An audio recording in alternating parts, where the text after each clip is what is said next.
name's Kevin Blake. I was an infantryman in the United States Army, and then I took an assignment as a recruiter, and I finished up my enlistment as a brigade career counselor. What inspired me to join? My family was always pretty patriotic, and my grandpa was a vet. His brother, my uncle, was a vet. My dad was a vet, and it was just pretty much family tradition. Growing up here in Safford, there weren't really a lot of options after high school other than farming, the mine, or the prison. And I decided I'd take my chances with the armed services, and no regrets.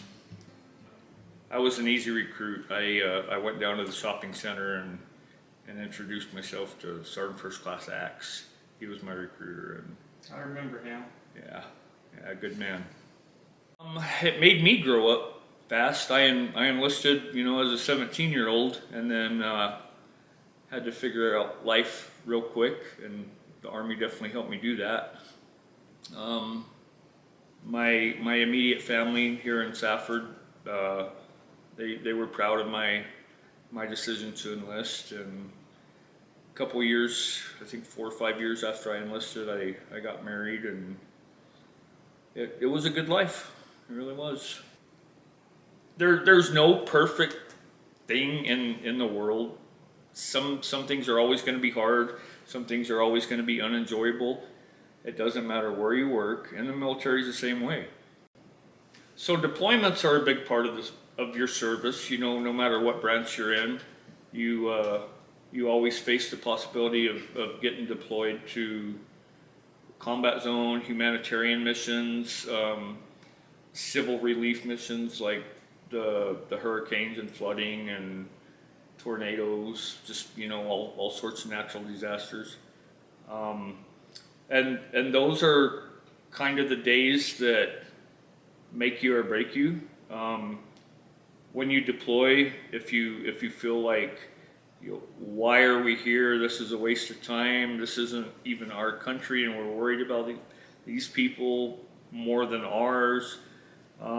You're probably not going to enjoy it too much. But if you go into everywhere you're sent with an open mind and try to understand why you were sent there instead of making it political, then I think you're more apt to continue service.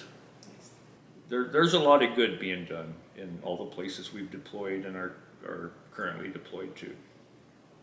So my first deployment was to Mogadishu, Somalia, and that was a pretty intense deployment. I served as a door gunner, and then after that I went to Guantanamo Bay, Cuba for 7 months. That was a humanitarian mission. Duty-wise, being able to get your job done with no distractions was Korea. Yeah, it was. You had a pretty important mission over there, so they didn't task you out with details away from your responsibilities and stuff. So that was my favorite duty station. Apart from being away from the family for a year, that was rough, but the duty was really good. Yeah, I didn't have a lot of free time, but the free time that I did have, I did take the subway to a couple places in Seoul and went out with the Southern Korea soldiers that augment the U.S. forces over there are called KATUSAs. That stands for Korean Augmentees to the United States Army. And we would go out with them on the weekend sometimes, and they would, introduce us to their culture.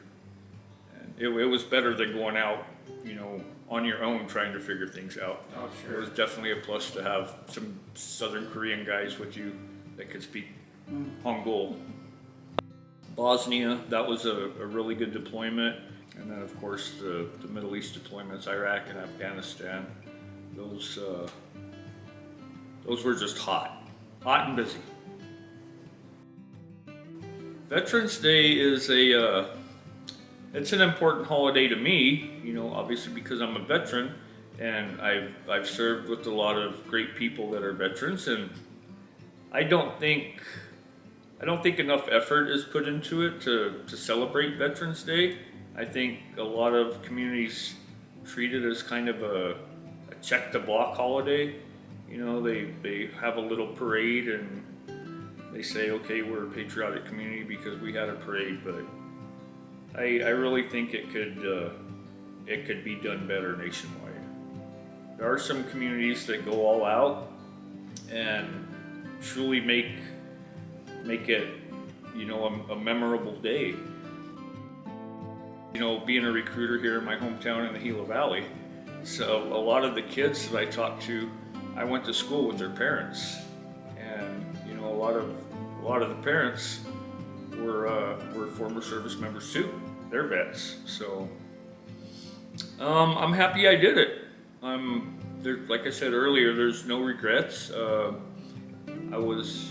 still am. I'm happy that I enlisted, and I'm very happy that I stuck it out. That I just didn't do my initial 4-year enlistment and call it quits. I'm glad I kept re-enlisted and made it a career. It's been very good for me.